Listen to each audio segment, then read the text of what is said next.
শালোম। আজকে আমাদের পাঠের অংশ হলো মার্ক 14 অধ্যায় 17 থেকে 31 পদ। এখানে আমরা দেখি যিশু তার 12 জন শিষ্যকে নিয়ে জেরুসালেমে নিস্তার পর্বের ভোজ পালন করছিলেন। এই সময়ে ইহুদি ধর্মীয় নেতারা যিশুকে ধরবার পরিকল্পনা করছিল। 17 থেকে 19 পদে দেখি ভোজের সময় পরিবেশ ধীরে ধীরে গম্ভীর হতে শুরু করে। যিশু বললেন, তোমাদের মধ্যেই একজন আমাকে ধরিয়ে দেবে। শিষ্যরা বিভ্রান্ত আর উদ্বিগ্ন হয়ে নিজেদের পরীক্ষা করছিল। তারা একে একে জিজ্ঞাসা করতে থাকে, আমি কি সেই ব্যক্তি?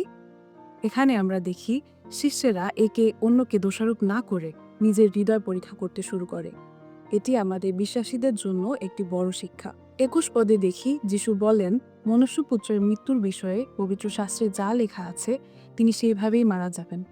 কিন্তু যে ব্যক্তি তাকে বিশ্বাসঘাতকতা করবে তার জন্ম না হলেই বরং তার পক্ষে ভালো হতো। জিহুদা কত কাছ থেকে যিশুর কাজ ও জীবনযাপন দেখেছিলেন, তা সত্ত্বেও তিনি বিশ্বাসঘাতকতা করলেন। তাই আমাদের নিজের অন্তরের দুর্বলতার প্রতি আরও কত বেশি সতর্ক আমাদের থাকা উচিত তা আমরা এই অংশ থেকে বুঝতে পারি। 22 থেকে 24 পদে যিশু রুটি নিলেন, তা ভেঙে শিষ্যদের দিলেন এবং বললেন, এটি আমার দেহ। যিশু জানাচ্ছিলেন যে মানুষের পাপের জন্য তার দেহ ভাঙা হবে, অর্থাৎ ক্রুশে মৃত্যু হবে। তিনি পাত্র নিয়ে ধন্যবাদ দিলেন এবং সবাই তা থেকে পান করল। যিশু বললেন, এটি আমার চুক্তির রক্ত, যা অনেকের জন্য ঢালা হবে। এখানে বোঝানো হয়েছে ঈশ্বর এবং মানুষের মধ্যে নতুন সম্পর্ক। রক্তের মাধ্যমে সে চুক্তি সম্পূর্ণ হবে। যিশুর রক্ত আমাদের পাপের জন্য প্রায়শ্চিত্ত ও মুক্তির চিহ্ন। এটি নতুন আত্মিক জীবন ও পরিত্রাণের প্রতিশ্রুতি দেয়।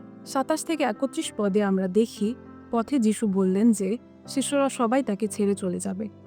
যিশু জানতেন যে সামনে কঠিন সময় আসছে এবং শিষ্যরা সেই পরীক্ষায় দুর্বল হয়ে পড়বে। কিন্তু পিতর বলেছিলেন, যদি সবাই আপনাকে ছেড়ে যায় তবুও আমি আপনাকে কখনো ছাড়ব না। পিতর সত্যি যিশুকে ভালোবাসতেন, কিন্তু তিনি নিজের শক্তির উপর বেশি ভরসা করেছিলেন। যিশু তখন বলেছিলেন, আজ রাতেই মোরগ 2 বার ডাকবার আগে তুমি আমাকে 3 বার অস্বীকার করবে। এখানে আমরা মানুষের বাস্তবতা দেখি।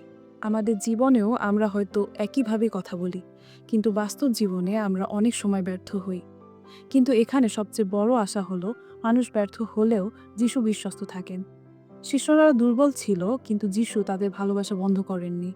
তাই আসুন আমরা নম্র হৃদয়ে ঈশ্বরের কাছে প্রার্থনা করি, যেন তিনি আমাদের শক্তি দেন তার প্রতি বিশ্বস্ত থাকতে এবং খ্রিস্টের আত্মত্যাগ সবসময় স্মরণ রাখতে।